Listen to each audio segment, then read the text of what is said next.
no, ci attrezziamo subito, vediamo questo se funziona, se no prendiamo l'altro. Funziona? No, no, dovrebbe essere già acceso. E quindi dicevo, un'altra storia di successo, di grandissimo successo. È sempre una storia di successo al femminile, sicuramente con Lucina Cellino, che è socia Ida da 10 anni, è comunque imprenditrice del gruppo Cellino. Non ha di certo bisogno di presentazioni, diciamo che è leader, io direi indiscusso, nella filiera del grano. Ecco, qui è partito forse un video, un video perché volevo ricordare anche che siamo in streaming dalla pagina di AIDA Nazionale, che ringraziamo perché è importante dare visibilità anche a questo evento. E quindi mentre noi facciamo le nostre chiacchierate, intanto dalla regia, sono bravissimi e li ringrazio, mandano i contributi, quindi i contributi immagini e video per raccontare, accompagnarci in questo racconto delle nostre storie. E dicevo quindi che se dovessi veramente soltanto con 3 parole, sono quasi emozionata, raccontare questa bellissima storia della famiglia Cellino, no? È una storia proprio di intreccio tra una storia aziendale e una storia familiare ed è bellissima. Io utilizzerei proprio soltanto 3 elementi: amore, rispetto e davvero tanto lavoro. L'amore tra un uomo di origine piemontese, papà Ercole, una donna sarda invece, mamma Fanny. Poi c'è questo amore grandissimo per la Sardegna di papà Ercole. E poi c'è anche un grandissimo rispetto per questa terra e per le genti di Sardegna che di questa terra si sono occupati. E c'è anche un rispetto del loro lavoro e quindi anche di una giusta remunerazione, un problema che oggi abbiamo molto nel settore dell'agricoltura, è molto sentito. E poi abbiamo anche l'amore di una figlia, Lucina, che è qui, che ha 19 anni e un po', quando me l'ha raccontato, mi sono messa nei suoi panni, no? Ha preso le redini di questa bellissima azienda familiare, io immagino il carico, la responsabilità, no? Nel dover, se volete, anche un po' abbandonare dei sogni che potevano essere i suoi, anche professionali, lei che ha questa propensione verso l'architettura, ma non solo, sicuramente, no? Verso l'archeologia, visto che ci troviamo qui, lo diciamo. E nonostante tutto, per amore di papà, perché questo è, quindi decide di assumersi questo ruolo, questa responsabilità, si porta questo carico e non è soltanto una figlia fortunata perché ha alle spalle un'azienda forte, ma è una figlia che si è fatta da sola, che ha fatto tanta gavetta all'interno della sua azienda, e qui io metterei proprio l'impegno nel lavoro, che è una cosa in cui credo molto. E quindi mi ha detto che con la gavetta, quindi ogni 6 mesi, faceva ogni 6 mesi in un settore, in un settore industriale diverso. Adesso vorrei che forse Lucina appunto a raccontare questa storia partendo forse da un colpo di fulmine, quindi.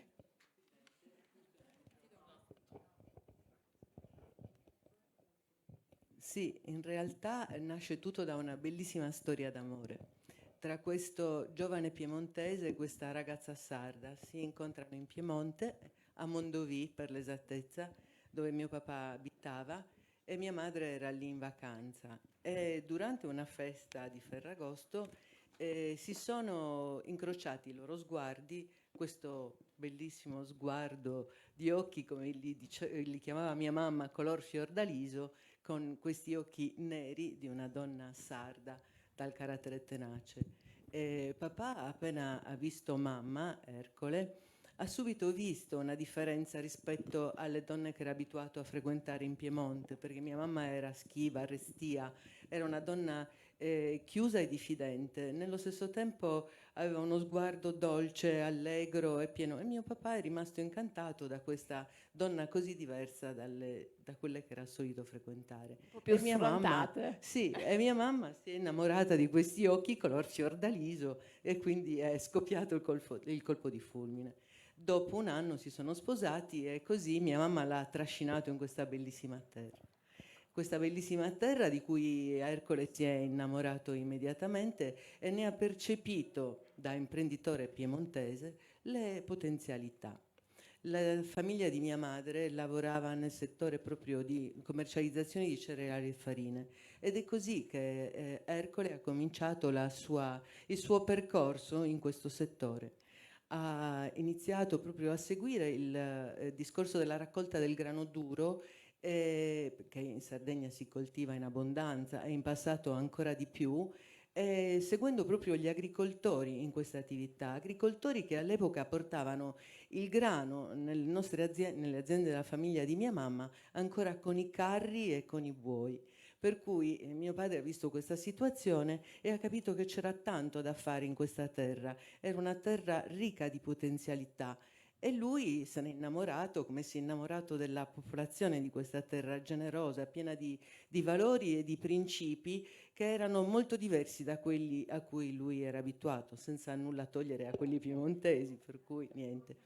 E qui inizia proprio il suo rapporto di collaborazione con l'agricoltore sardo, a cui lui ha trasferito le sue competenze di imprenditore piemontese e ha migliorato la loro potenzialità produttiva e anche i loro mezzi di trasporto perché avessero più facilità nel trasportare la merce verso i raccoglitori di grano.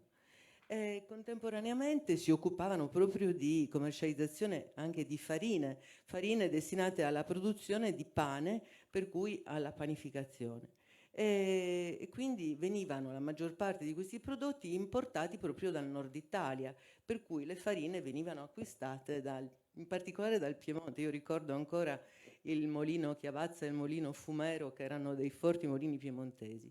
Quindi Ercole, sempre lungimirante, decide a fine anni 60 di costruire il suo primo mulino di grano tenero a San Luri, proprio nel Medio Campidano. E lì inizia la sua attività industriale che poi in seguito si è sviluppata perché poi tutto questo grano duro che veniva poi raccolto dagli agricoltori sardi e conferito presso i consorzi agrari e le aziende di famiglia poi non aveva una destinazione industriale in quest'area e veniva quindi poi esportato a molini della penisola. Quindi era necessario anche trasformare il grano duro in prodotto finito in Sardegna.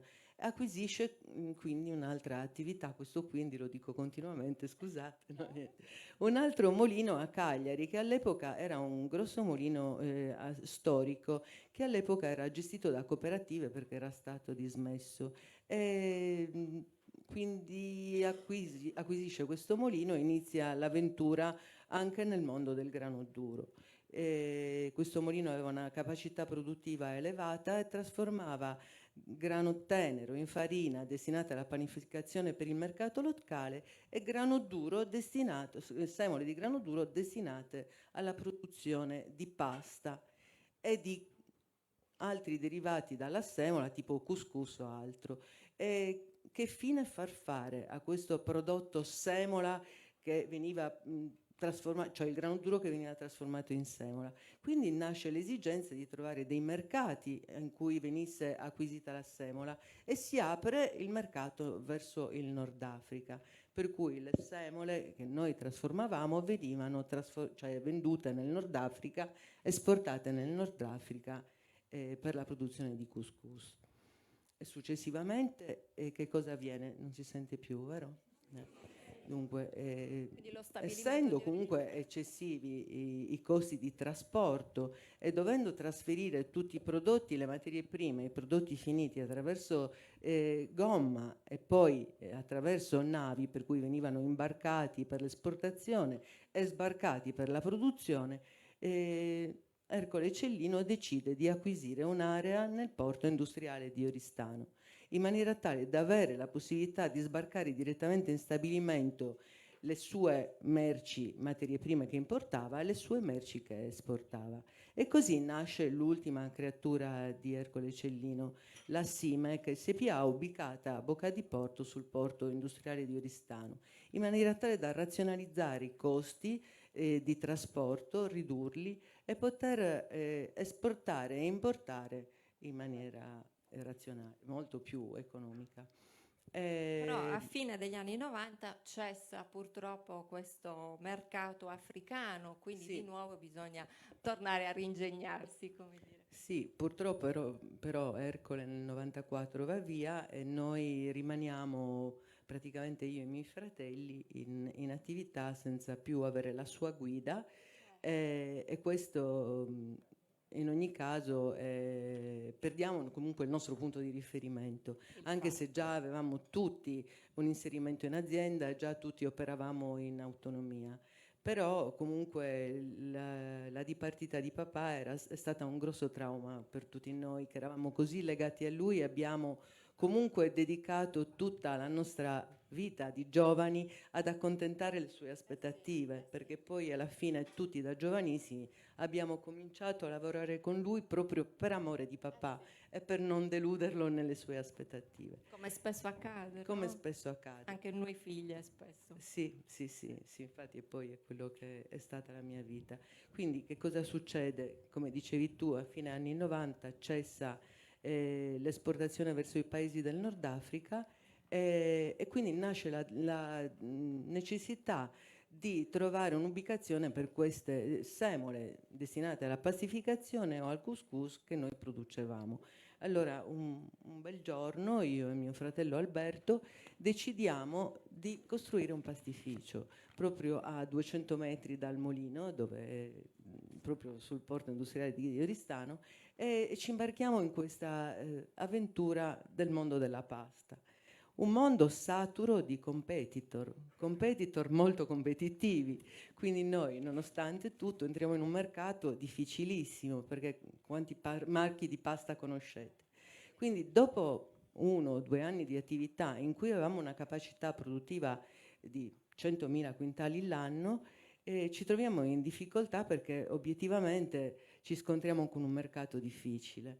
Allora, quale potrebbe essere per questo pastificio un mercato interessante per poter vendere i propri prodotti? E qui ci troviamo proprio in un momento particolare in cui la grande distribuzione, la distribuzione organizzata si sta evolvendo, per cui tutti investono sul marchio privato e tutti quanti vogliono fare il prodotto a marchio loro. E noi arriviamo sul mercato nel momento opportuno, sì, dando un ottimo rapporto qualità-prezzo, potendo entrare in questo mondo di marche private. Per cui oggi, a distanza di 20 anni dal nostro primo impasto, oltre al marchio Cellino in cui noi continuiamo a credere, facciamo 48 marchi di marche private oltre alla nostra. Sì. La Selex, Sì, Conad, facciamo tanti Coop, altri, no? Conad, Sì. Selex, Tremolini, MD, LD e così via. Siete voi, Contestualmente cioè però quello, sì, ci siete siamo voi. sempre noi.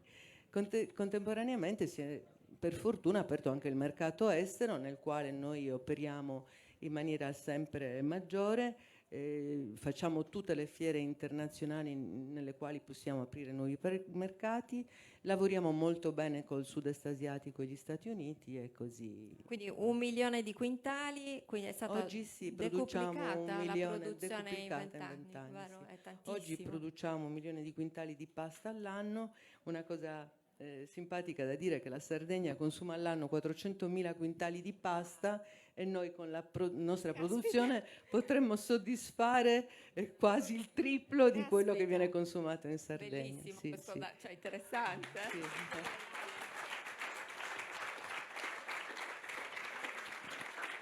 C'è un'altra novità che avete introdotto molto importante, rispettosa dell'ambiente, cioè non c'è più trasporto su terra ma un tubo pneumatico. Sì, una cosa molto importante da dire è che la semola che viene prodotta per la produzione della nostra pasta non viene trasferita direttamente dal mulino al pastificio senza praticamente attraverso un tubo pneumatico che trasferisce da silos a silos il prodotto prefinito. Quindi sarebbe bello potervi far vedere lo stabilimento per capire come funziona. Però un'attenzione verso l'ambiente. Cioè assolutamente sì, gomma, noi quindi facciamo molta attenzione all'ambiente, investiamo moltissime delle nostre risorse in ricerca e sviluppo, ci autoproduciamo l'energia elettrica, almeno un quarto di quella che consumiamo attraverso energie rinnovabili. E avete un team di ricerca che lavora poi Un team 24 di ore su ricerca. 24. Abbiamo un laboratorio analisi che lavora Laboratorio. 24 ore su 24. Ok. Diciamo che siamo andati avanti coi tempi utilizzando poi gli strumenti, gli ingredienti più semplici che la natura offre. Esatto. E poi nel 2000 vado un po' avanti veloce perché c'è un Sì, altro sì, panel, no, sì. quindi avete diversificato il business nel settore turistico e qui forse mi permetto di dire che quelle prerogative di Lucina riemergono perché con questo gioiello, questo hotel boutique Villa Fania Cagliari un po' si è sbizzarrita perché ha partecipato proprio, lei ha curato tutto il restauro di questa villa, ristrutturazione e restauro, perché direi proprio questo. E poi avete fatto altre imprese turistiche, ovviamente. Sì, io nel 2007 sì, ho curato. Sì. Scusate, è successo qualcosa? Scusa, andiamo. Sì, abbiamo diversificato anche nel settore turistico. Io mi sono occupata di Villa Fanny, mi sono occupata sia della ristrutturazione, ora ne curo la gestione ed è un'attività molto interessante che mi ha gratificata e mi ha dato molte soddisfazioni. Assolutamente. Vorrei fare soltanto un brevissimo accenno alla linea Ercole.0 perché è un punto di forza anche per noi sardi. Sì, io credo di sì perché abbiamo proseguito con l'attività di papà a mantenere un rapporto costante con gli agricoltori, per cui a continuare ad acquisire tutto il grano sardo che veniva prodotto in Sardegna, e in questi ultimi 10 anni abbiamo studiato parecchio per poter avere un prodotto di filiera certificata al 100%, per cui dal seme alla tavola.